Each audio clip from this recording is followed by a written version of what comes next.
యదా యదా హి ధర్మస్య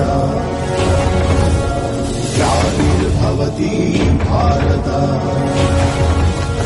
అభ్యుత్థానమధర్మస్య తదాత్మానం సృజామ్యహం. ద్రౌపది ఎప్పుడైతే వనవాసం వచ్చిందో వనవాసం అప్పల వర్గాలు ఎలా ఉన్నాయి?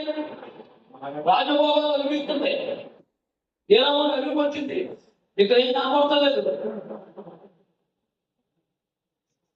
శకేశం పడుతుంది ధర్మాలు పక్కన మిగిలిన అన్నంలో ఎలా పడుతున్నారు. ఇవి బొమ్మ రాళ్ళు పుచ్చుకున్నాయి. రాళ్ళు పుచ్చుకుంటే మండింది,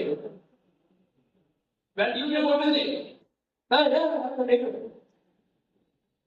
మరి పాపంగా అలాగే ఉంటుంది.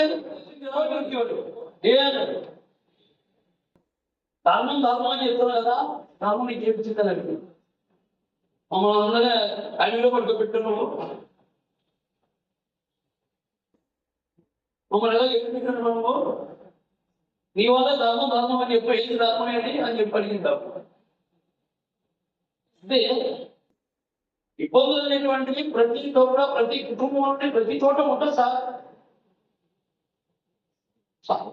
సమన్వయం చేసుకుంటేనే కుటుంబం ఉంటుంది.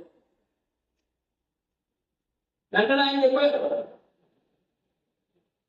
ద్రౌపది ధర్మం నాకు నీకేం ఇచ్చిందని అడుగుతున్నావు, ధర్మము నాకేదో ఇచ్చిందని చెప్పి నేను ధర్మాన్ని ఆచరించడం లేదని చెప్పి, ధర్మం నాకేదో ఇచ్చిందని నీకు వ్యాపారం చేయడం ధర్మం బట్టి ధర్మాన్ని నేను ఆచరించగలుగుతానని విశ్వాసం నిరూపించుకున్నానని చెప్పాడు.